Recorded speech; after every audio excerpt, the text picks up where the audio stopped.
Welcome to the Wayne Bennett Podcast, celebrating West Virginia's people, places, and the culture of Southern Appalachia. Now here's your host, Wayne Bennett. Welcome to Wayne Bennett's Podcast. I'm your host, Wayne Bennett, and this is episode 192, and we have Tom Sopher back. We hadn't finished our discussion. Tom, I appreciate you coming back. Hey, here I am. Now, you were talking about your dad's business, and you took over the business in the early 80s, fabric and foam, and they called that area down there the block at one time. And there was it was kind of a rough place a little bit down below where you lived. Yeah. I mean, where you worked. Yeah.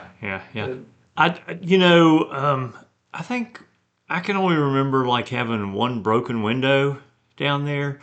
It's on South Fayette Street. My address of the store was 309, and the old Salvation Army building was directly across the street. We were, good neighbors. But down the street, like 2 stores down, there was like a black bar there. It's called the Tink House. And on the weekends, it was rough down there. Uh-huh. And, Wilbur Payne was on the end, and his dad was living at one time, right? His law office was down there and stuff. So the people down there, we were all buddies, and we were even buddies with the bar. I mean, I did not have a problem. And Frank House was running it at the time, and yeah, there would be some stuff going on. And with that one broken window, Frank called me in the middle of the night and says, "Hey Tom, I'm in front of your business. I'm watching it for you and everything." And it's like, "But we got a broken window and we need to fix it." And I went down there, and he stood there, and I think maybe the police were there, and we put 2 boards together and screwed them together and got the window from, so nobody could get in or get hurt or stuff. But there was like a lot of drug paraphernalia on our parking lots, and there were like you heard about fights and gun fights and different things like that. So it was pretty rough. But Frank respected the Paynes and us and the Salvation Army, and he kind of had our number. And if there was something that happened, he would let us know. Now, did your brother have an office down there with Beckley Electric? Yes. Joel's office was down there. Still is. Retired now from the furniture business. Fabric. It's a fabric business. What's in the building now?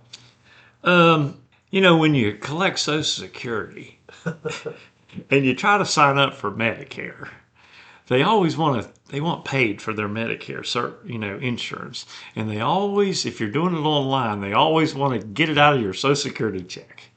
And my wife had retired like in January, and I retired like in December, so like a whole year. And I just kind of during COVID, even this was like the COVID years, I was saying like, I got enough money. I just want to close the store. But daggone, COVID was good for the store because people were doing stuff themselves. They needed foam for their couches, and they needed vinyl to redo their boat, and they were like, had this little chair, and then I was selling elastic for these masks. So I was going great guns during COVID. It was like, I even had to take a few days off because I was told to, because like, you can't be down here 6 days a week working, and like COVID's out there, for God's sakes. So I backed down to about 3 days a week, and I was like, I'm going to quit when I reach 65. So, and December 31st came in 2022. Sorry, I'm thinking about my history over here. And I just packed it up. I sold the year before. I was selling my fabric for $5 a yard. I sold all my foam. I was selling all my supplies. So only thing in the building right now is upholstery fabric. And if there's anybody out there that would like to buy the rest of that fabric, it's for sale, and I will make you a great deal on all of it. When I was talking about retiring, I have a sewing machine repair business. And really, I learned from a really good sewing machine mechanic, and I said, I'm going to retire. Well, the customers, the quilters, the little factories that have commercial machines was like, well, daggone Tom, I got to have a mechanic.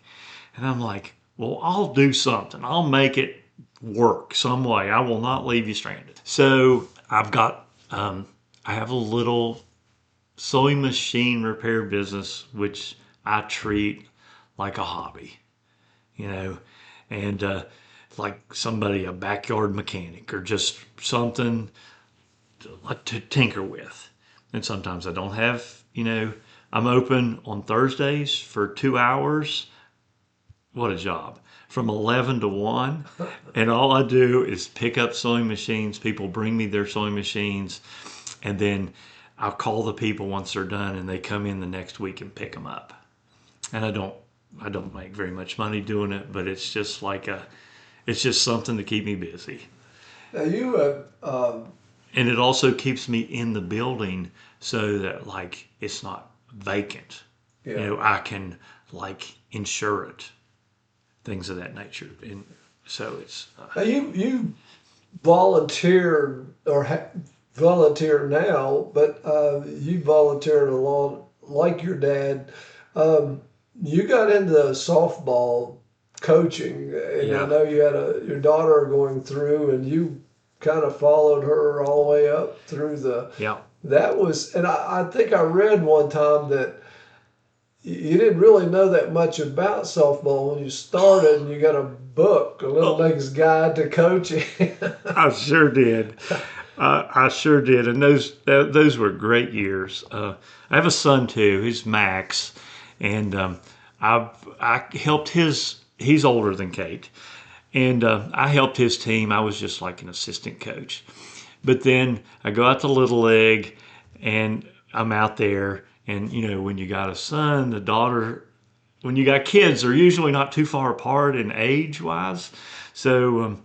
Kate's coming in and she needs to take T-ball, and I sign her up, and the girl that ran it, her name was Leanne Ivan at the time, and she says, Tom, I need a coach. I said, I can't coach. They said, just line them up. You'll be all right. And I coached Kate's T-ball team. And then we moved up to Pony League, and they had this little machine that threw the ball, just boing, and they just whack at it. And through that, I said, whoa, I better learn I need to teach these kids something. And I did get a little book on, how to coach Little League. And so from that, I moved up to minor league. It was the best team I ever had in my life. I mean, and we weren't good, but it was a lot of fun, and everybody learned. When I went to the draft, we got the last place team, and we went, I think there were 6 teams in the league, and the first 5 games were really lost. We really got our ass beat. I mean, and it got bad, but by the 5th game we weren't losing as bad. And then we won a game. Oh my God. You talk about some little girls excited. That was it. I think we won 3 or 4 games that year. The next year, but I was you win in the draft. You always win in the draft. And and I'm pretty competitive. So what I did is I picked all Kate's friends, and they were all young. And so I think the age was 8 and 9-year-olds. So I picked all 8-year-olds. So the next year I was going to dominate because I had all 9-year-olds. And we lost 2 games that season to the Red Ladies. And here we are in the round robin. Okay. And who do we got to play but the Red Ladies? And I already burnt my best pitcher on the game before, so I could get in the championship game, so I didn't have a really good pitcher. So our good friend Judy Carbonnet, her daughter Jenna, she was on the team. Jenna was one of my better players for sure.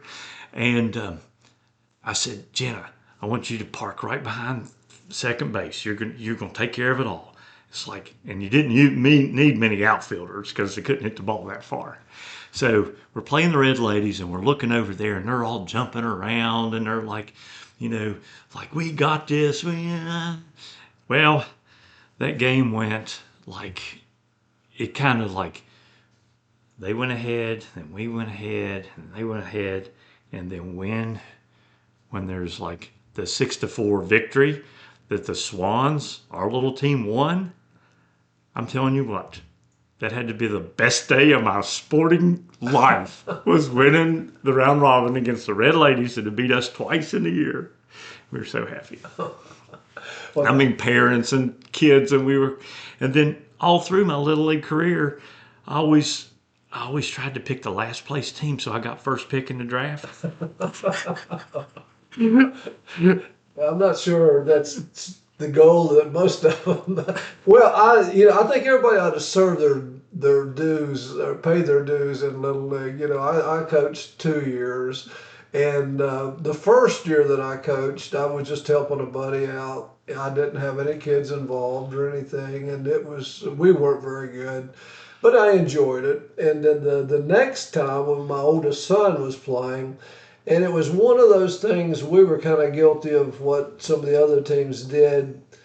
The head coach his son was a pretty good ball player. My son was a pretty good ball player. So we That's how you combined, and they both was on the same. And we won. They had an Eastern Division, a Western Division at that time, I think. But it was.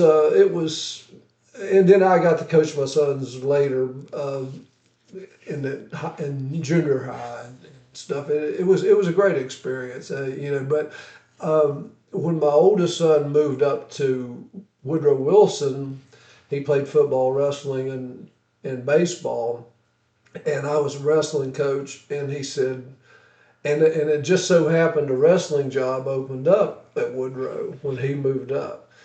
And he said, "You're not going to apply for that job, are you?" And I said, "No, I've coached you and everything else. I think I'll let that one slide." But we still talk about it. Yeah, I coached 5 all-star teams for Beckley Little League and girls, and in 2000 we won the state. We traveled to Summerville, South Carolina. We won 2 games down there and lost to Virginia twice. And that was the end of that was kind of the end of my Little League career. But did your daughter play after Little League?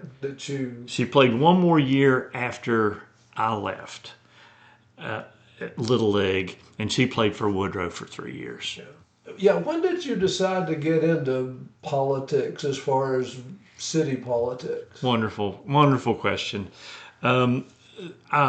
I was president of the Historical Society. I was the president in 2008. The Sayers, we can talk about that a little bit, but I got into the Historical Society because I had a customer that came through the store, and we were talking about Sears kit homes, and I thought I had bought one time, but find out I didn't, and we traded some books around. Well, once I became president, Mr. Sayer and the board, Raleigh County Historical Society's board. Now, was this Truman Sayer or Robert Sayer? Robert Sayer. Okay. We knew that we needed someone from the Historical Society need to sit on city council. So I ran, and Robert Sayer ran for city council, and I won, and Robert didn't give it much effort, and he lost, but not by much. But anyway, and I sat on city council for 13 years. Wow. I mean, Mayor Pugh was my first mayor that I sat under. I sat right beside him. Bill O'Brien, he was the next one, and then Rob Rapphole. Bill O'Brien, what a great guy. He was sitting there at that podium, and there was some controversy because we had to get rid of Mayor Pugh because of the situation he was involved in, and we got Bill O'Brien to sit in the chair, had a little vote, and it was real close, but Anyway, he's sitting there at his first meeting, nervous, man. He was nervous. And I leaned over to him and I said, "Hey, Bill, the microphone's your friend." He's like, "You're right." And he gets right up on that microphone and says, "Welcome, gentlemen, ladies and gentlemen," like copacetic day and everything like that. 13 years, there were some Oh my God. decisions that. First of all, I want to ask you. I was the only person that voted against Black Knight. Question. I knew you were. Just what was your thinking there? We went over. I didn't like the situation in the beginning that was given to us, and when we went over there to look at the place, they didn't really show us what I wanted to see. We didn't go out on the golf course, and we went into this room, like was a little restaurant downstairs, and they gave us like 2 sheets of paper, which was really, wasn't tight. It was kind of large print, and it was like a little bit of finances. Then they took us upstairs and showed us the kitchen, and then they fed us, and we left. And it was like, why do we need to buy this? I mean, it's, for goodness sakes, it's like if Jim Justice paid $1 million for it, why are we paying $3 million for it when he's trying to sell it to us? I said, couldn't we negotiate it a little bit? And, Rob and Bird White, he was the recording treasurer. He was also the president of the Black Knight. And it's like, man, something doesn't feel good here. And when your heart says, has this feeling, sometimes you got to vote with your heart. And that's what I did. But after we bought it, I did commit and said, I'll support it. But what I wanted, and they never would give me an answer, is like, what's our out? Like when you go buy real estate, maybe government's a little different, but you always got an out.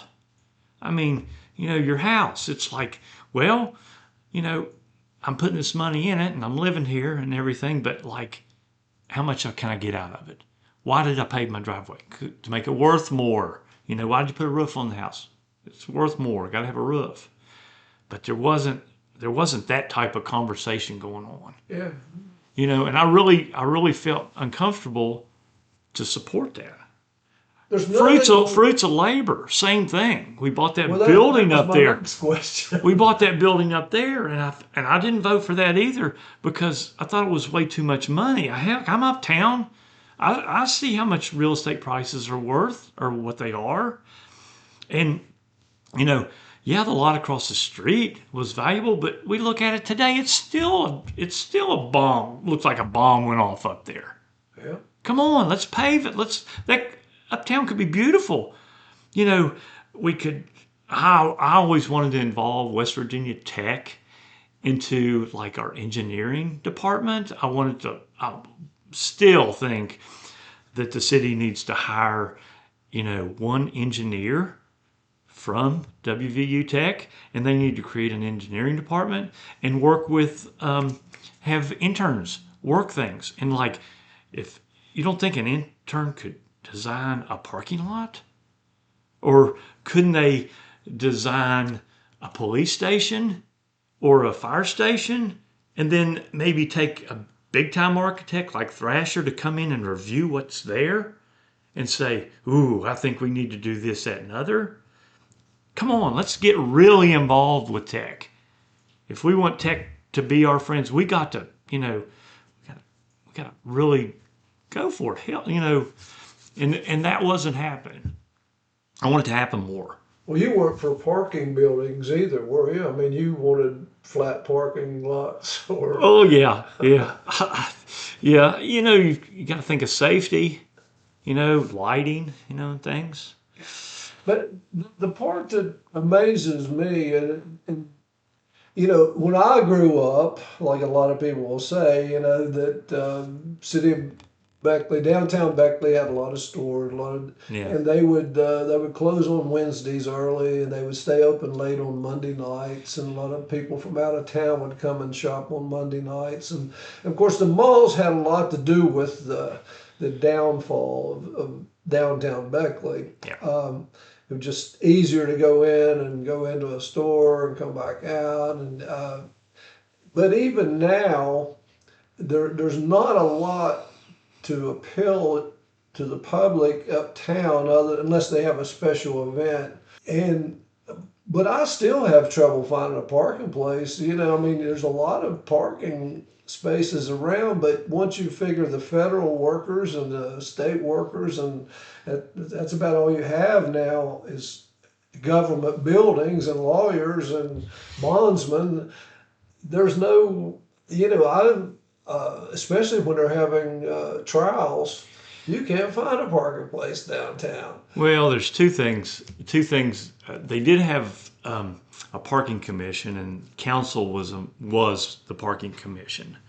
And a problem with Beckley's parking is the fact it's not centralized. Okay, we got a parking garage, but daggone, it's on the other end of town.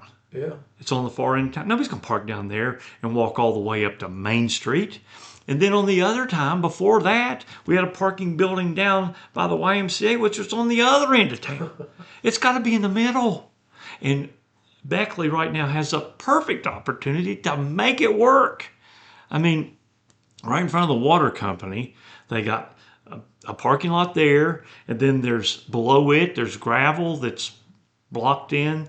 And then behind it on Earwood Street and Woodlawn, there's a corner lot.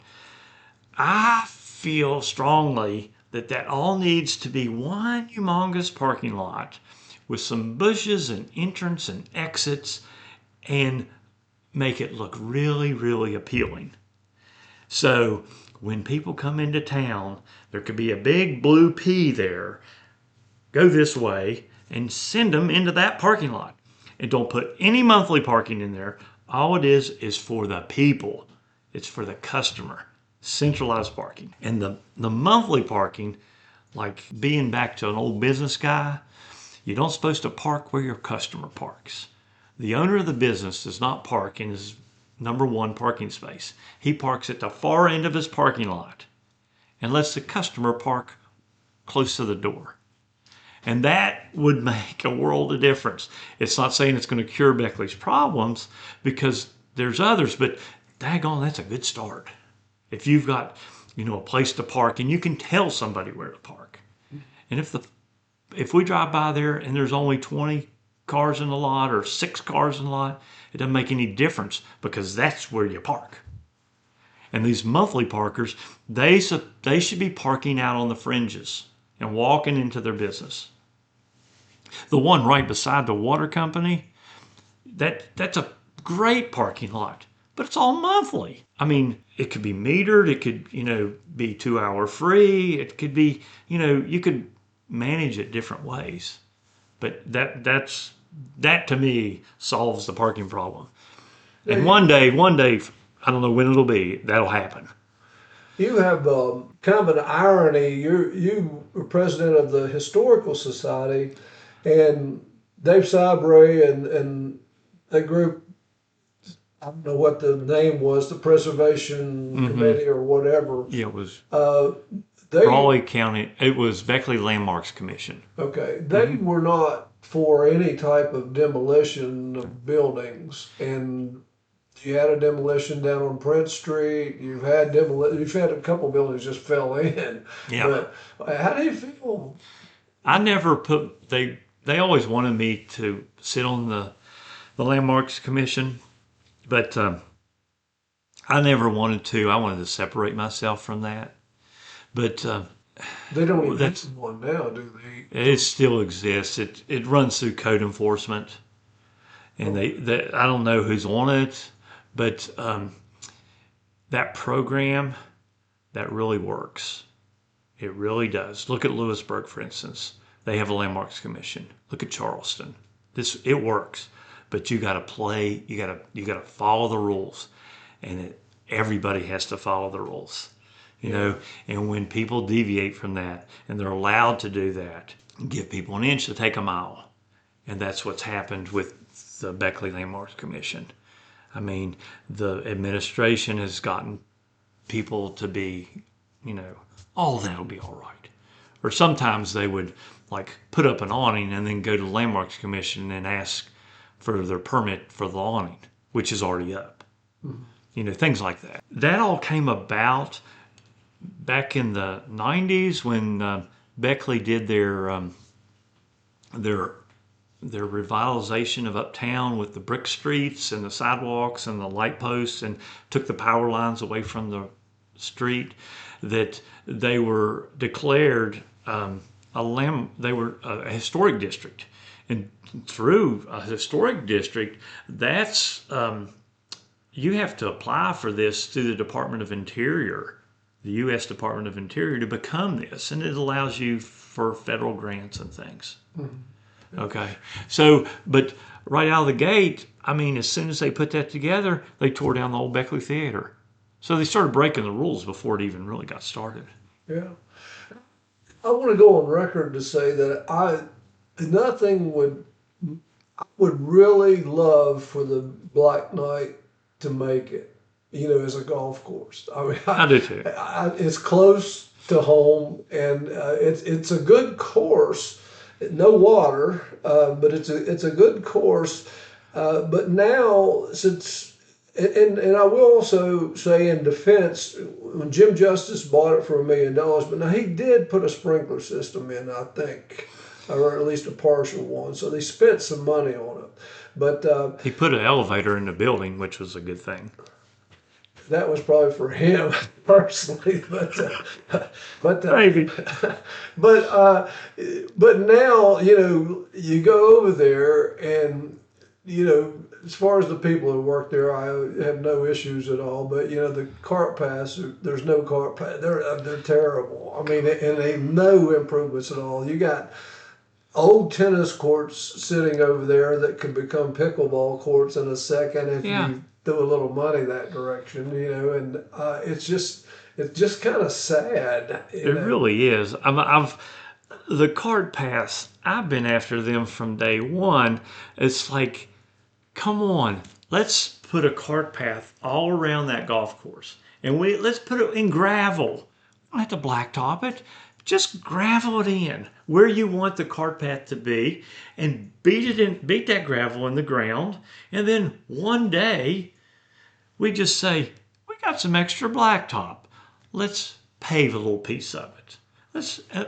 We got some more blacktop. Let's go out to Black Knight and pave a little piece of it. And before long, it'd get done. Yeah. You know, but that's not happening. No.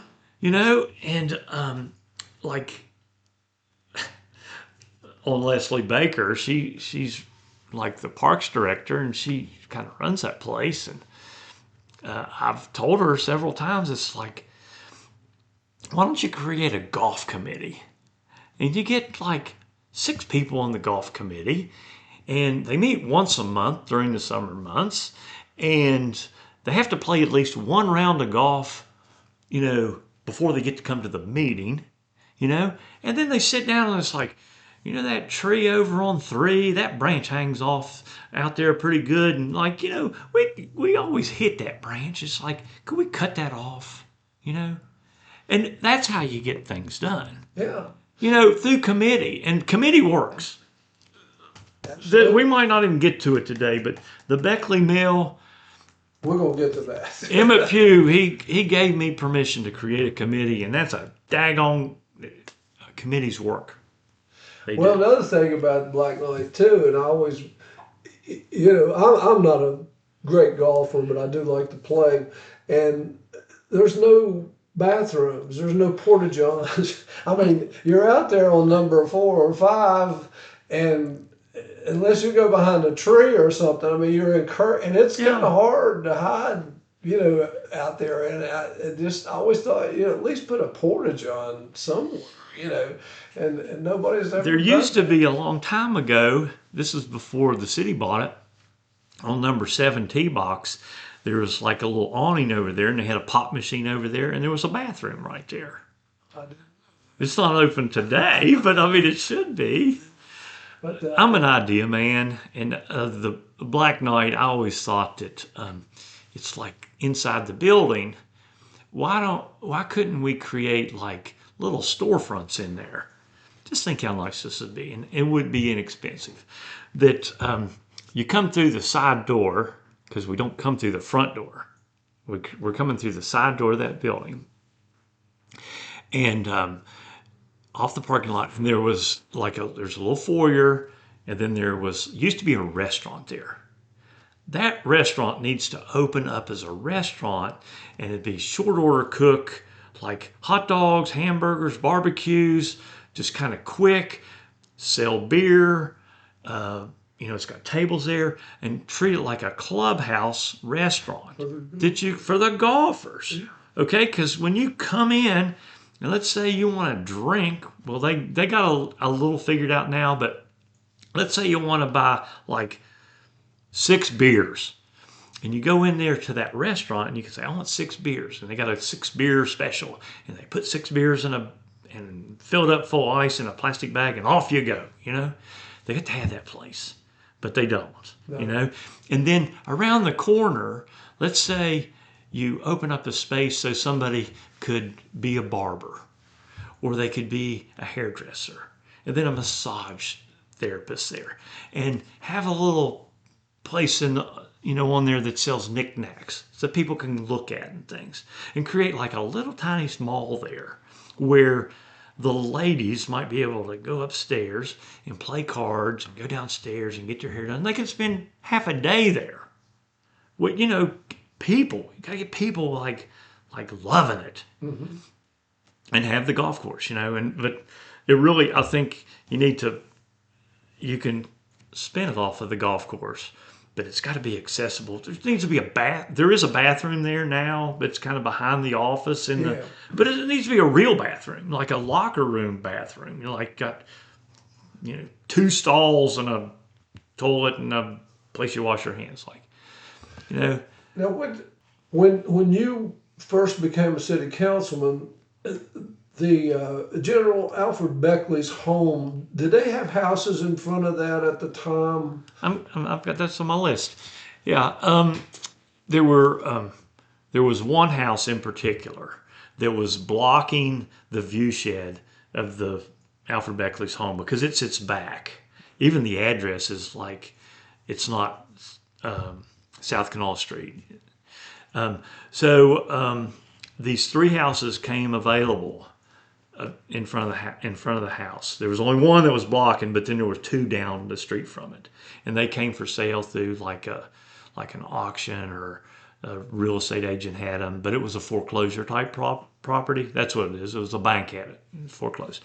So I talked to Susan Landis. She was in charge of the Beckley Area Foundation at the time, and I told her what we needed to do.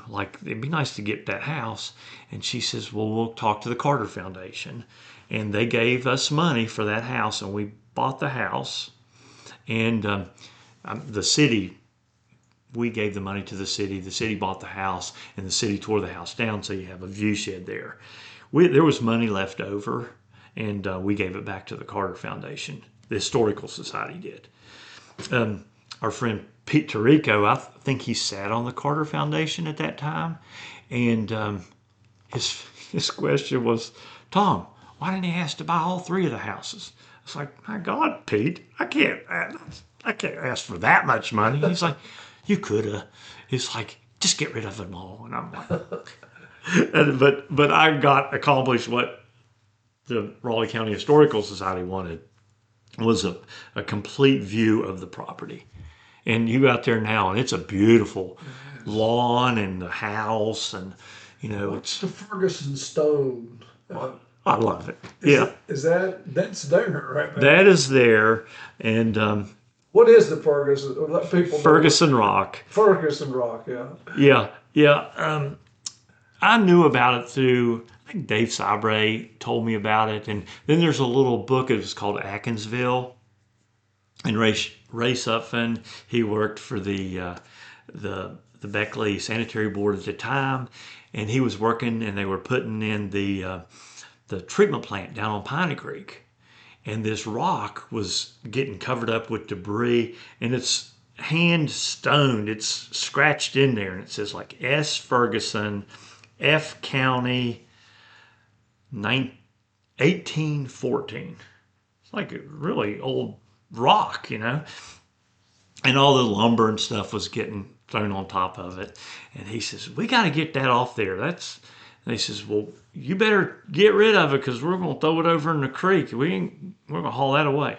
So Ray gathered it up with some cinches and a backhoe, and they put it on a truck, and they took it up to his house on Burrow Avenue. And it says, in that little Atkinsville book, it shows Ray down beside the rock, getting his picture taken.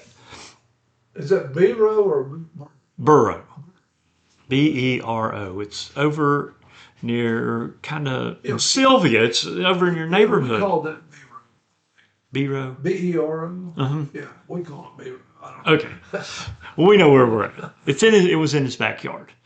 Well, here comes my buddy Merle Cole, and Merle. We were talking about it, and Merle says, "I think I know the people that own that house now." I was like, "Really?" He's like, he had to go to Lily's Medical to get braces for his legs and stuff. And the lady was working there. They owned that house. And they said, yeah, we'd like to get that rock out of our backyard. We don't want it. So by George, I says, all right, sign this piece of paper and we'll take it. And I was sitting on city council, so, hey, Mr. Robinson, can you get somebody over here and can we get this rock out of here? And he said, what do you want me to do with it, Tom? I said, let's put it on a pallet and take it down to Public Works and we'll figure out where to put it. He says, okay. So he took a backhoe and just leaned over the fence and got the rock and put it on a pallet and took it down to Public Works, and there it sat. And so we're looking for someplace to put it. And we knew it needed to be on around Kanawha Street, because Kanawha Street was the old Giles Fed and Kanawha Street, turnpike, an old Civil War turnpike. And this rock was on the Bluestone Road. Okay, but the Bluestone Road, it came off of Kanawha Street right in front of Wildwood House, and it goes down, and it went down to Piney Creek, and it crossed the creek, went up the hill, and it goes, it's going to Hinton. Okay, and this rock was like down there, right by the creek. Okay, so we knew it needed to be on that trail. So we talked about the newspaper office, and we talked about City Hall, and then we ended up putting it at Wildwood House because it is at the corner of where the Bluestone comes up into the Bluestone Road. The old Bluestone Road comes into to the Giles Fed and Kanawha Turnpike. Okay, so the rock, how did it get engraved and stuff? Well, the story goes, Mr. Ferguson, I think it's Samuel Ferguson, it was in a dusk. It's kind of like getting dark, and he's fording the river right there at Piney Creek. And when he gets in the middle of the creek, his horse gets spooked and throws him off the horse, and he lands and he falls off and he breaks his leg, and the horse just runs away, and there he is laying there, and he says, oh my God, and I guess he thought he was going to get eaten by bears or something. So they say he engraved this stone saying, F. Ferguson, and it's like deep in there, so he had to have a knife or a chisel or something, and he said F. County, 1814. The horse runs all the way back to Rocky Mount, Virginia, in Floyd County, Virginia. It's not Fayette County, it's Floyd. And then the family, they're all Franklins over there. They come back and they find Mr.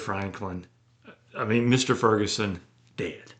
Okay, and they assume that that was his own grave. He made his own grave marker.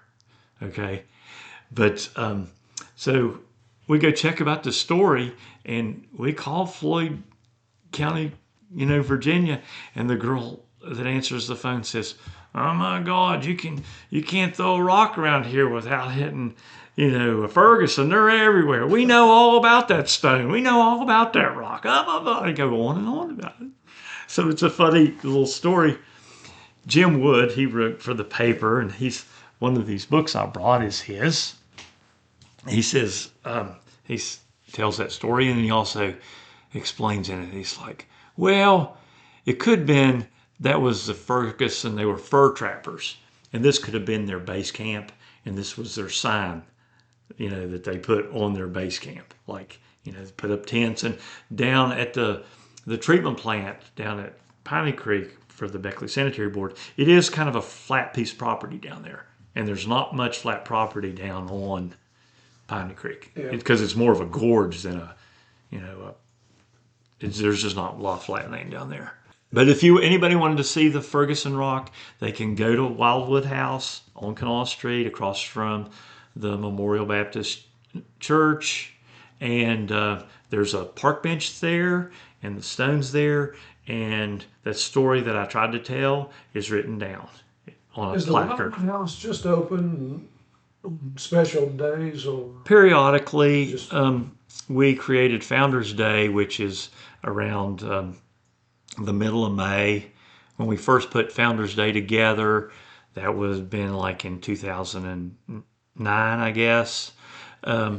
It was we had it on May 26th because Alfred Beckley was born and died on the same day, May 26th.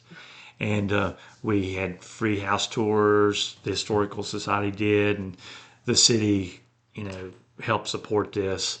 And we'd take people over to the Wildwood Cemetery, which was across the street, and we looked at the Beckley plot. And so that's one good time to come visit Wildwood House for sure. And then there's Christmas at Wildwood, and that's always nice too. There's carolers and things over there. If you were just happened to be in town and you called Parks and Rec and told them you wanted to view Wildwood House, they will give you a private tour. Like if you have a family that's coming or whatever. It's surprising how many Beckley relatives there are that will come through Beckley or give me a call and say, hey, we'd love to see Wildwood House. What about it? And I tell them the same thing I just said. Just call public, Parks and Rec. Now, when I was a kid, lived over in East Beckley, a lot of times on Saturdays, we'd go to the pet shop, and then we would go down Worley Road. We'd stop by the animal shelter they had, which unfortunately on Saturdays, a lot of times they were euthanizing dogs with backing a car into the garage and the dogs would be euthanized. We didn't get to see that part. We go ahead and look at the animals. And then we go on down to the city dump. Mr. Mitchum used to run the city dump for years and just look around till he ran us off. Down below where Tom Jarrett bought some property and they put in doctor's offices and stuff, we called that area the Cliffs, and that we would up and down all the time as a kid. Nobody ever got killed or hurt too bad, But we used to visit a guy named Cabbage Head Metter is what we called him, Wilburn Metter, and he has been kind of an interesting. There's been newspaper stories written about him, and now I was telling you the other day there's a song that's coming out pretty soon with about Cabbage Head, but we never knew that one area there was a Beckley Mill down there, and I mean we would probably swimming around or walking over or whatever, but it's got quite a bit of history. Even a former president has visited. Oh my God! That's probably the best historic site that we have. It just kills me that like this morning on Facebook they were bragging about the waterfalls that we have over on Cranberry Creek. There's 2 of them, and I mean, make a big deal about it, but both of them are coming out of a sewer plant. the Beckley North Beckley PSD, that's coming. That water's coming right through a sewer plant, being processed, of course, and coming down the hill. And then they're talking about another one, and it's a beautiful cascading waterfall. And Beckley Sanitary Board has the sewer plant right above it. The Beckley Mill has the prettiest waterfalls you would ever see, and it's public property, it's city property. But you talked about the landfill.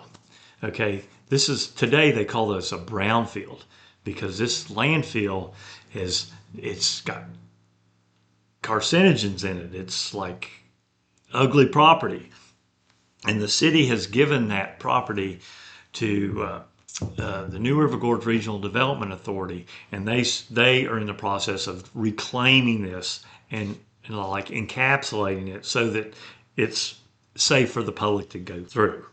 As you walked down from the animal shelter, which is no longer there, you walk down this real steep hill, and there's a little creek over the side. It's called Old Mill Creek or something of that nature. It's got about 3 waterfalls on it that go down to the Piney.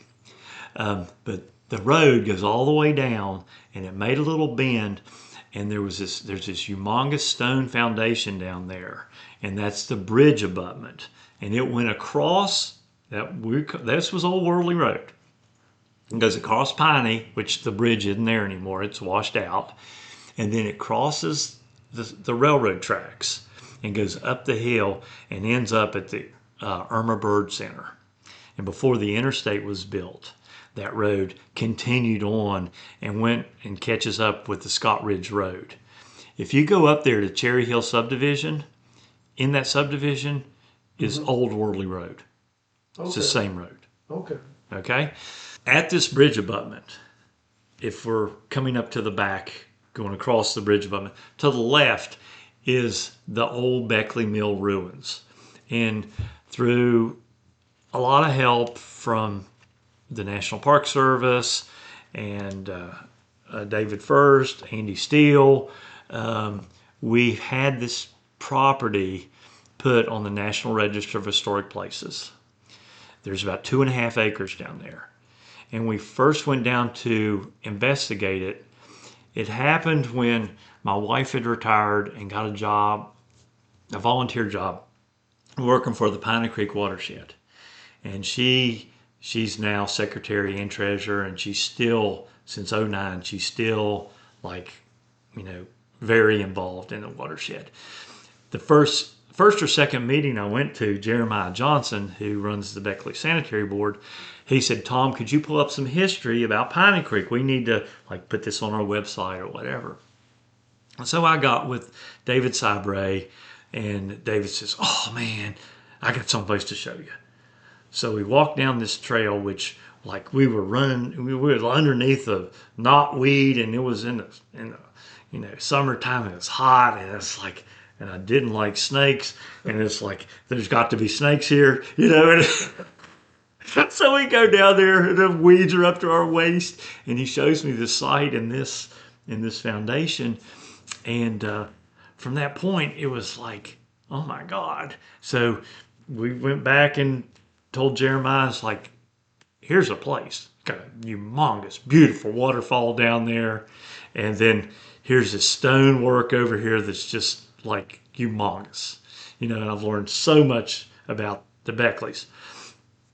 This mill site is not like a grist mill you see in somebody's backyard or a farm. This is real. This is like Mount Vernon, George Washington mill site. I mean, it's huge in comparison to a grist mill at the time. It had a basement, and it was 3 stories tall. Had a big 14-foot water wheel, paddle wheel going. Now, did Alfred Beckley build that? Alfred Beckley built this. He sure did. And what it did, it linked 2 communities together. It linked the Grandview area to Beckley. And this bridge made it all happen. And during this time, let's start thinking. It was built in like 1838. People, they had farms and they needed grain and this stuff, and they would grind it. But there would be lines of people down in this 2-acre property, just people and wagons and everything down here. And what do you do when there's this many people? You talk. And that's how they shared their news, was at the mill. And they would come regularly. And it started out, all mills start out this way. They start out as a sawmill, okay? Because you think about it, all they have to do is create the water, get the wheel going, and then they can come off the axle and put a blade on it, and then it starts, you can cut wood, okay? When you become a grist mill, now you have to invert the power. So when it comes off, you have to change it so the wheel goes top to bottom, side to side, around the top. So anyway, it turned into a grist mill. So many great stories came out of it. The water flume, the dam was up there near Cabbage Patch's house or cave. It was a wooden dam. It caught the water, brought the water along the backside of the property, and it must have been like you had to drive underneath of the water flume to get to the wheel. And when the water flume came by the mill, there was a trap door there that kind of like a trap door on the flume. And what's in water? Fish. And the fish come up to the thing, and they couldn't go through because of this little like gate thing. And then every once in a while they just open it up and the damn fish would fall down into the bottom of the mill. So they were catching fish at the same time they were catching the water. All kinds of stories like that. And they've been down there in the last year or so. Oh, have you? And what do they plan to do with that? I mean, are they? I mean, I know that I went from a trail from the Y soccer fields down, but haven't they talked about an amphitheater and stuff? Yeah. This property that we're talking about, because a lot of people might not know where the old animal shelter is, but the Beckley City Police shooting range is there too. Yeah. And if you go up to Greenwood Cemetery and you were to go straight, there's a gate there now. That's when I got Tom Jarrett involved, and we started looking at this theater, and we took a bunch of aerial pictures of it and had a lot of nice energy going for this. But some people just get in the way, and it has to slow down, When Jenna Belcher came to town, she is my friend, and when she came to town, they were asking her. They said, "Let's go back one step farther. The Beckley Mill, we started that in 2013, and Mayor Pugh gave me an opportunity to create a committee, and I created a committee." And he gave me enough rope to hang myself, but I never did. And we met every month, and we were trying to get it listed on the National Register of Historic Places. And everybody had a dream for this place. It's a beautiful area, absolutely beautiful. And the one thing that we came up with was we wanted to put right off Interstate 64, that's exit 124, you can come across the Piney Creek Bridge, the William Brown Bridge, and they're working on it right now. One stoplight away, we could have had a rest area right off of the interstate. That was our dream, and we wanted to have a path down to the waterfalls and to the old mill site ruins, and give people an experience. And we wanted them, when they came across that bridge, we wanted them to think that they were in the national park. As soon as they crossed that bridge, visitor center, you're here. Because that 64 carries so much traffic from, like DC off of, all the whole eastern coast. They come down, they get on 64, and they come over to the national park. And one day we will see hotels and motels along the Clarence Meadows Boulevard, the new road. Okay, Jenna comes to town and she's looking for a big project. I want something big. I can get federal money. I need a big project. And he hauled around and she came down to my little store. And that's the nucleus of the Historical Society was that little store of mine. I'm telling you, I've had some pretty important people in there to talk to me over different things. This is one of them. And she said, so during our putting this together, we had the West Virginia University engineer. They did these 3 boys, they did a senior project, and they came down and interviewed all of us. And then they came and they gave us these big maps of what we wanted. It was beautiful.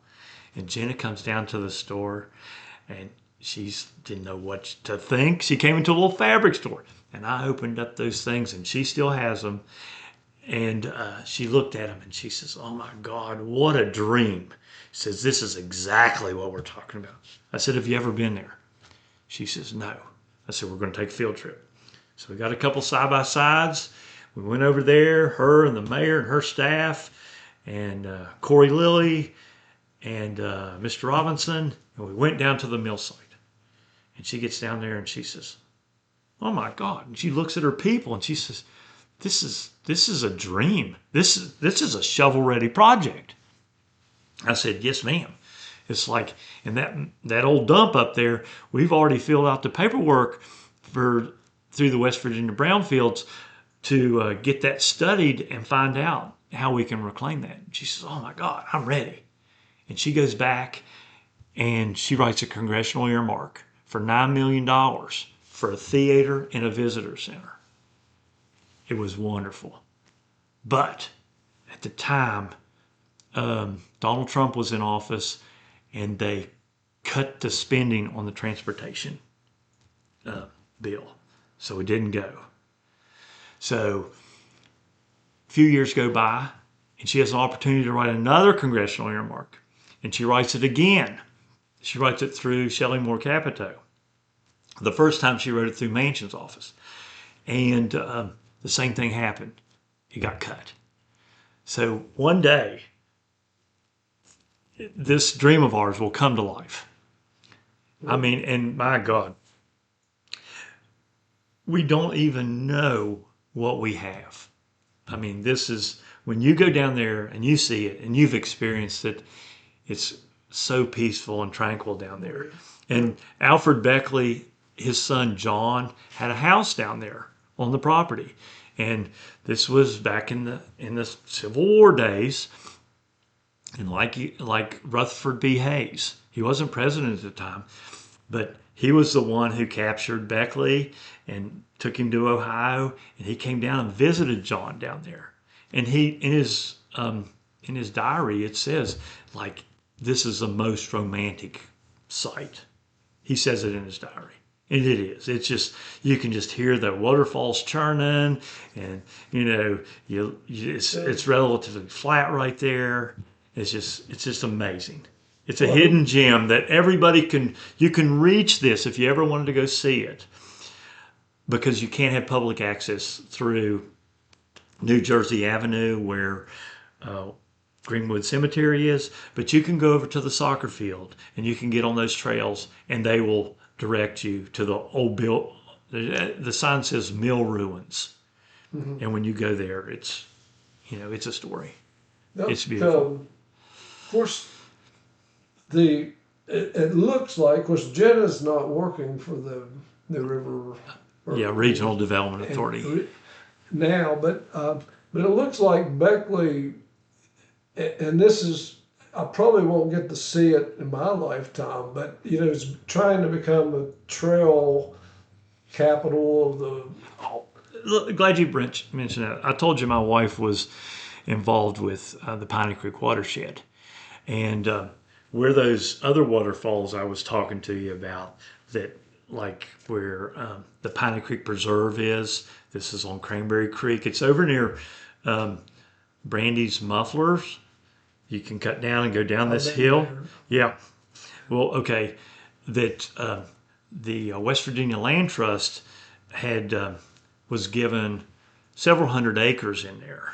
Okay, but the dream is through the New River from the National Park Service is to connect communities to the New River.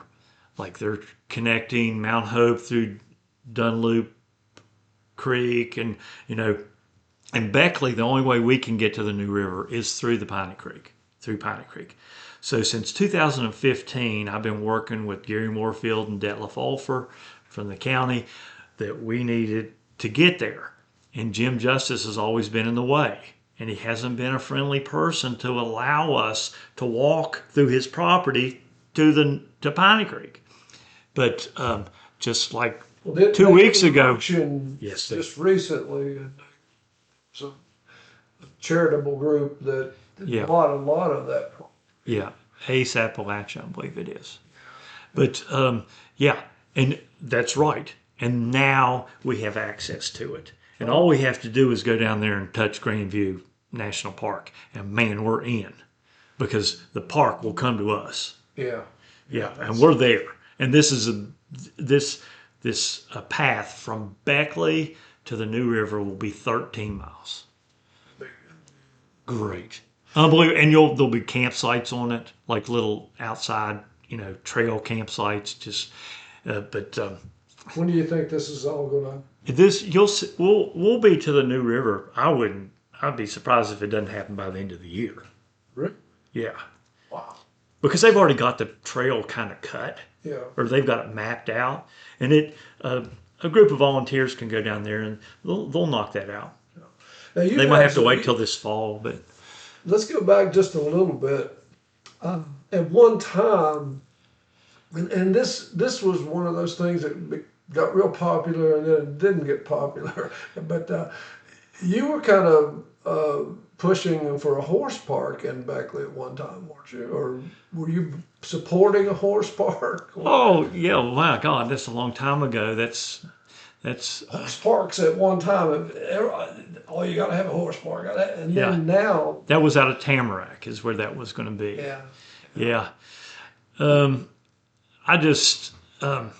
Tamarack took over, and we didn't have a horse park, but anything tourism related, and this kind of still falls back to my little store because I had a map up on the wall and I had so many tourists come by. I had me a little box of pins there and we just stuck them on the map where everybody was coming from. And they came from all over because West Virginia, they had a big push for tourism, and we had little brochures and brochure boxes and, anything that would bring a tourist to town, I was apt to get them to come through my store.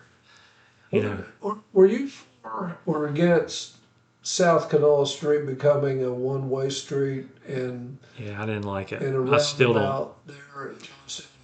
Yeah, and I've heard just recently that the roundabout will happen, but it's going to be a 2-lane street. And their main push too is to get the power lines off of the view of the school, like put them in the behind the school and stuff.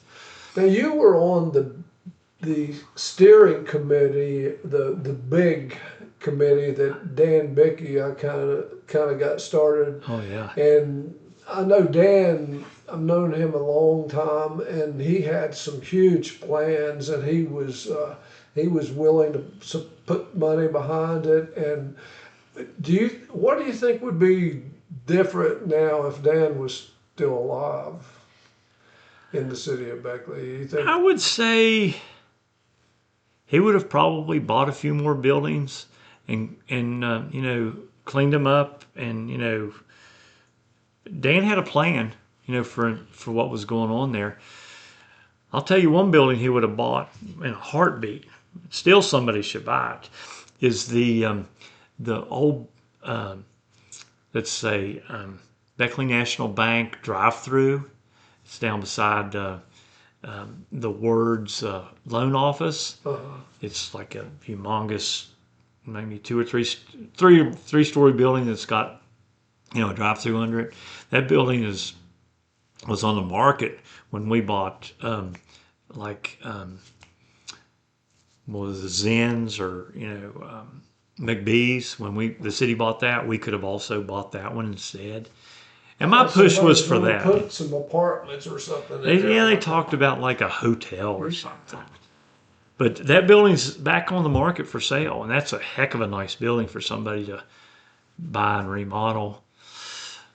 I think you guys have put markers and plaques and commemorating events and people and all over town, and I mean those are.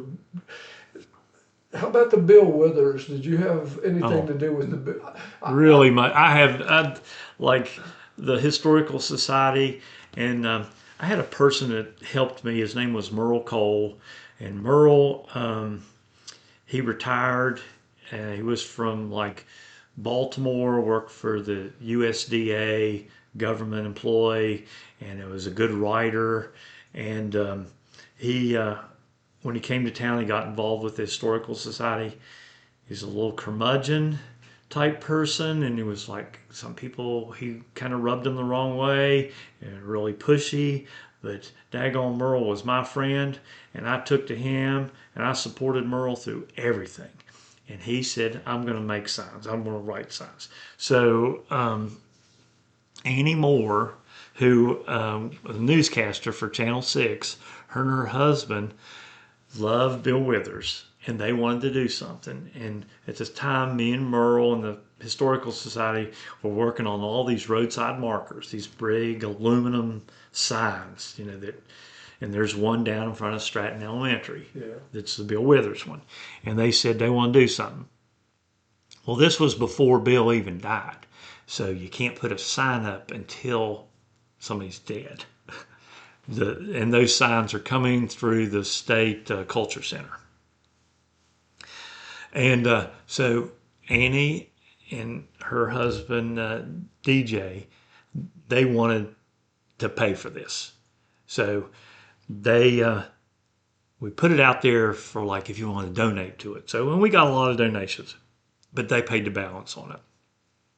And we put it up, and those roadside markers have to be someplace where you can access so you can stop and read it, and we picked that place, and it's perfect, He went to Stratton High School.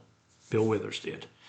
And then we had, during that, Matt Mullins, is a friend of my daughter's, and says, well, let's have a little concert. So we created a little concert up on the big project. It was an all-day project, and it happens annually now. And it was renamed. I didn't get to go to the last one because it had a conflict. Well, they had to go inside the last because of rain and stuff. But I went to the dedication when his wife and daughter showed up, and I had the privilege of meeting Bill Withers when I was in college. He was at Morse Harvey College one. It was really weird. It was Bill Withers, Martin Sheen, and James Dickey, who wrote Deliverance, and none of them were really famous at that time. Then later they got more famous, but had the privilege of meeting and always became a fan. And of course, he was from Slab Forks and Beckley. So, my God! So, and Jill has done she's retired now too, but she did a wonderful job of putting like little toys like that are musical on the plaza that kids can go and experience, like making noise, like and they do musical show. They have art contests and stuff too. And then I helped with the statue up there. I raised money from day one. We wanted this bronze statue of Bill Withers. If we got some more time, Beckley is missing another opportunity. Is we need to put a brochure together or put it on a webpage or something, but we should have a statue tour because we have some beautiful statues in our town that people just overlook. And let's start with Bill Withers right there on Neville Street. That thing was, $250,000. you know, and then you move up and then you've got a piece of steel from the World Trade Center, you know, and then you've got Alfred Beckley standing on a podium up there right in Ward Park, you know, and you go a little farther and you got the Cardinals there. Those Cardinals, those are gorgeous. And Jamie Lester, he built those, and he designed the back of the quarter with the New River Gorge Bridge on it. You know, up in Morgantown, Jerry West statue. This is Jamie's work. Yeah. And then you go up on the courthouse, and there's a monument that's is dedicated to Alfred Beckley. And then you go down Shoemaker Square, and you've got this pyramid with all these names of all these people that paid to put the park in there. And then you go down to the exhibition coal mine, and you got a coal miner down there, a bronze coal miner. He's beautiful. And then down at the Youth Museum, you've got the totem pole down there that can't think of the guy's name right now, but it'll come to me. And that piece, he does work up at Tamarack on all those funny little creatures and stuff. And that piece of down there, that's probably $1 million statue today, because it's been there since the 80s. Tom Jarrett had a lot to do with all that stuff down there. Mm-hmm. Man, what a man. You know, and I know he's passed away, and when we look around, he created Foster's for us. I mean, you know, Tom was a cool guy, really was. Yeah. And he supported me, and he didn't have to, but anything I was involved, Tom Jarrett, you know, he had my back.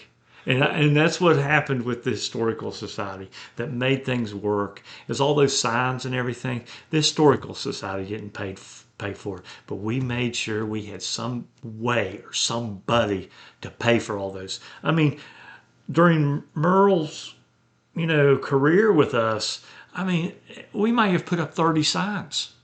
I mean, they're like several $1,000s a piece. I mean, you know, so, you know, you get good people behind you, you know, that believe in what you're doing, you know, and you can make things go. Well, I'm a cheerleader of even the entrepreneurs that are you've got downtown, you got a boutique that's opened up there on Main Street, and yeah. I don't know how they're doing. I hope they do great. I don't. In the dish. And then you have a couple restaurants. You have Bourbon bookstores that opened up on Prince Street, and they bought that whole building area, and mm-hmm. they have plans, and I've talked to Cheryl Bourbon several times, and I hope it goes. You know, I really do. I'm not sure whether Beckley's ready for that or not, but sitting on city council, I've sat through two like comprehensive plan things. I've sat through 2 of those. And then we had at least 3 people come in that tried to assess our city and how we could do better and different things. And, you know, the takeaways are we don't follow their plans exactly, and we really should. Yeah. You know, sometimes we cheapen out, and we shouldn't, because they're telling us how to make it work, and we're not like following it to a T. I mean, one thing, and it's working up there where the dish is and Tiffany's and all, and the market up on the corner, is in a city like ours, you have to create little pods, like little communities within our downtown area. If you get down to my store down at Best Fabric right now, and you look around, you'll be surprised. There's a funeral home down there. There's the guy that works on cars. There's a barber shop. There's a guy selling clothes across the street, Noah Shrewsbury. He's buying these properties and he's putting them together. And my brother's still down there. He still operates. So, like in this one little block area, you got stuff. You got people. You get in there right now in front of my store, and there's going to be like cars and people walking around. And it's safe. I mean, but you have to create these pods, just like they're doing up there on Main Street with the dish and that surrounding areas. They're creating a pod, mm-hmm. and it works. Now you're retired now. Yeah. But I know as a volunteer, you've been on the Muster Project. You've been, and that's a great. Yeah, project. Lee Lethwich is my friend for sure. some Salvation Army, you've been involved with the Holocaust Day, those kind of things. How are you spending your time now? Well, Wayne, thanks for asking because when you work all your life, I mean, I think I was 12 years old, and then I started working down at my dad's store, and then I got a job for Patton's Market driving a delivery truck, and then I just went to college for a couple of years, and then I went right back into the work, and then I took over the store. I took over the store, and then I just retired, and I'm like, just like I live for this. So I love to play golf, and so I have a small job. I'm a ranger out of Grandview on Fridays, and this entitles me to like free golf and like a little bit of food. And so on Fridays I work, and for the rest of the 5 days, not counting Thursday because I do work 2 hours a day, 2 hours on Thursday, um, I I play golf, and there's a little cat game out there, and I just go out there, and I got a bunch of buddies, and we're become real good friends. And I never knew them, half of them before my life, but they're my friends now, and I play golf. And So you're not on any committees or anything? well, I can't get away from them.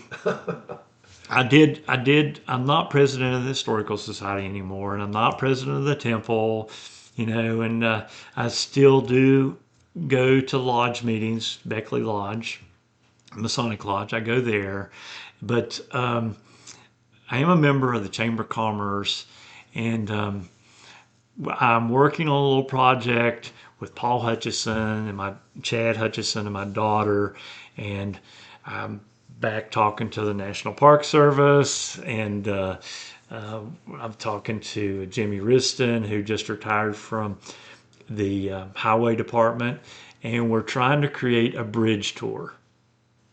Why a bridge tour? It all started with the Clarence Meadows Boulevard. And there's a Cranberry Creek Bridge there that Fred Burroughs, it's named after the late Fred Burroughs, who was a fire chief that died in the Gent explosion. It's named after him. And what we'd like to do is to create some overlooks or underlooks of these nice bridges that are built throughout the state, but we're more concentrated in the national park area, and to give a visitor and make them stay here another day by taking a bridge tour, and it's self-guided, and go to these different overlooks that will be created with a consistent sign, and they can look. And when you go to these bridges, all the bridge work is under the deck. You go across that Cranberry Creek Bridge, you ain't got a clue what it looks like underneath because you're going 50 miles an hour right across that bridge. If you go down below it, or if we get to create an overlook, you're going to get to see the structure of it. And through this structure and through our sign, we're going to have the information about the bridge. It's so long, it's so tall, it had an architect, it had an engineer, it's certain type. And then we're going to have another placard, maybe connected together, about the person that the bridges are named after. 90% of the bridges in West Virginia are named after a war hero. Yeah. And look how many people from West Virginia went to service. I mean, we're like one of the biggest bodies of people to go into the armed forces, next to maybe Texas.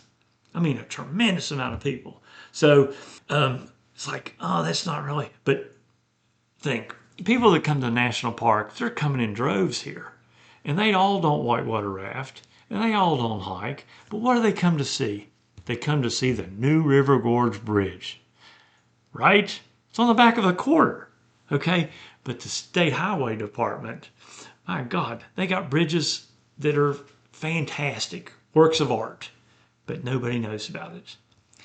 We talked to the State Highway Department engineer for the bridges, and he says, oh my God, this is a dream come true. We spend billions of dollars on bridges, but we get no credit for it. I mean, I mean, each one of them. I mean, on Interstate 64, just past the Grandview exit, you go across Glade Creek. This is the highest bridge on the interstate system.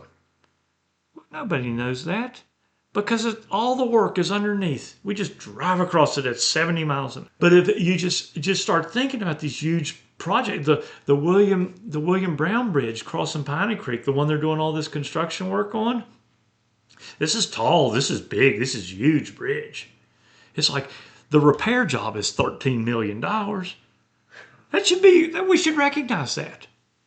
You know, the Glade Creek Bridge. There's a little bridge that you cross probably every day. It's a new bridge, and it goes from Stanford Road and it goes up to Eisenhower Drive. You think it's kind of short, but if you go underneath and you look at how it's built, it's the longest bridge of its type in the world. Right there at Stanford Road. You don't know a thing about that. Like, you're asked like, well, what about bridges? What about bridges? Well, let me tell you. People like railroads and trains. There's people out there that like bridges just as much as they do trains. They come to the national park to look at the New River Gorge Bridge. We've got this beautiful bridge. There is an overlook on crossing the Bluestone. It's out on the turnpike right near the Travel Plaza. It's on the other side of the road going, but it's a huge structure. Down at Hinton, you cross, it's, I think the name is the Lily Truss Bridge is the name of it. And it crosses the lake. When you go to Pipestem, the old way on Route 20, you cross this huge, beautiful bridge. It's like and you start looking at it. Look at down at Prince. Okay, you've got this one bridge, and then there's a railroad bridge across the way, and then there's a tunnel there, all in this one little, there's something special there, man. Yeah. And when you start, and what my daughter Kate and we're getting ready to talk to Chelsea Ruby. She's in charge of tourism through the governor's office. I heard just the other day that at the end of July she's leaving. But anyway, we would like to link this to the waterfall trail and the swing trail. Give people another opportunity to, check their box on the website. So I went and saw this bridge. And if it gets to the state level, then it will go to the Silver Bridge up in Point Pleasant that collapsed, and where all this history comes to about safety, about bridges and stuff. And there's covered bridges throughout the state. And there's just some massive structures here going into Charleston. There's these two bridges they painted blue and gold. I mean, there's 100 bridges on the turnpike. It's like we are our state without these roads and these bridges. We are living in the dark ages, because you just think of the amount of time it took to get from Fayetteville to the other side of that gorge before that bridge was there. Yeah. 30, 40 minutes to travel where we travel in, less than a minute. You ever think about running for office again? I don't. I had a good run. And, maybe if the city needed me to fill in for somebody, if somebody got sick or something and I'd fill in, do that way. But I don't want to run a campaign. Yeah. It's a lot of handshaking and, and through the Historical Society, people knew that I was on there for the right reason. I tried to be. When I sat on city council, I always thought, where do the most people benefit from what we're doing here? Like Black Knight. Does everybody go to Black Knight? Does it help everybody? I don't know. I don't think so. Were you for a city manager? 100%. 100%. I got in trouble through the newspaper a little bit because when they were trying to the selection committee, I was on that, and then my term I got voted out, and then I wasn't going to go to the next meeting, and Bill File and Sherry Hunter and Cody Reedy, begged me to come sit and help with the selection committee because I had been through the whole process. And then the paper, Damon raked me over the coals. Well, you weren't the first, and you won't be the last. I won't be the last. But anyway, I'm sorry that the city manager didn't work out the first time, but it wasn't very transparent as far. It wasn't, and the selection committee, we were given I think 12 names, and I looked down there, and this is what's kind of cool. This is where Tom Sopher steps up sometimes. There's 12 names on there, and I looked down that list of 75 people that applied for the job, and I said, I think you left somebody out. And they said, who's that? And I said, Phil Gerald. And they said, oh, we looked at him, but he's almost retired, and maybe he's not the right person for it. And I was like, you say he's old? And he says, well, not really. I said, you can't say that somebody's too old for a job. He did apply. They put him on the list. He made it through 2 or 3 rounds. They had 13, narrowed down to 10, narrowed down to 8, narrowed down to 5. And we got to 5. They wanted to narrow down to 4, but leave 5 as an alternate. And Phil made it to a point, and then the discussion happened. That's well, Phil was my baseball coach. I went to school with Phil. It's oh my God, we don't want the good old boys, to think that we handpicked Phil because he was your baseball coach. That's what people were going to say. That's what people were going to say. And you didn't win. So Phil got X'd. And then the person that the selection committee kind of felt be the strong candidate, he didn't interview well. But the other guy did. And they hired him, and then the transition wasn't very smooth. And it's a shame, too, because he came here from Arizona, and he bought a house and brought his family and all this, but it didn't work out. So they, council went into private session, executive session, and Phil came out the winner. And Phil's perfect for the job because Phil is creating the job. He's creating the job. And through the people that helped us put that together, they said, a good suggestion, a lot of cities do this, they have an assistant city manager so that if anything happens to your city manager, they get a job, but because they don't stay very long, you've got somebody to step up. So the city did hire a recording treasurer that is, the assistant city manager. He is the recording treasurer in title.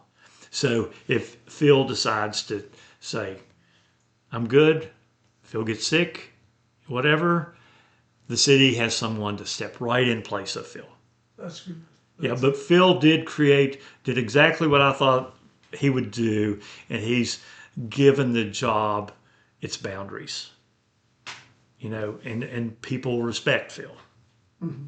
And Phil's a good guy. Well, Tom, I have enjoyed talking with you. It's been entertaining and very informative. I'm glad to share it with you. And, I really. Was there anything else that you wanted to discuss today? Let me ask you a history. Let's get you back. Okay, let me ask you a history question. I mentioned the Clarence Meadows Boulevard several times. Do you know who Clarence Meadows is? Yes. Good for you. You're one of the few. And I had a lot to do with that because the road itself needed a good name. And Clarence Meadows was a forgotten superstar. And he's buried in the Wildwood Cemetery right across from Wildwood House. And he was the 22nd governor of West Virginia. He was the first governor from Raleigh County. The second governor was Hewlett Smith, and the third governor is Jim Justice. But everybody forgets about Clarence. Patterson was from Fayette County. He's from Mount Hope. Okay. And Marlin was from Wyoming County. Okay. They were all three there together at the same time. The terms were only 4 years. But it goes to show you how strong Cole was during that day. Patterson was before Clarence, and Clarence was the first governor that came right after World War II, and then Marlin. So you have three big time coal producing counties that ran West Virginia for those years. But Clarence was the first, and Paul Hutchison, a good friend of mine, this is one of his relatives, and the Hutchison family and the Smith family were, 100% behind this. Like I said, you gotta have good people behind you. Any other questions? No. Well, listen, man, I really do appreciate you coming and talking, and you're invited back anytime you want to come. Oh. And and keep on dreaming and making those dreams come true, man. You've done a great job. You've left quite a legacy, and it's quite a testimony to life. And you're a young guy, still yet. I'm a young guy, yeah. And enjoy your golf. I hope to, yes. And anybody else that would like to be on my program, you can contact me at awbennett50@gmail.com, and we'll get you on here. And remember, until next time, remember, if you're not dead yet, you're not done yet, and God bless you.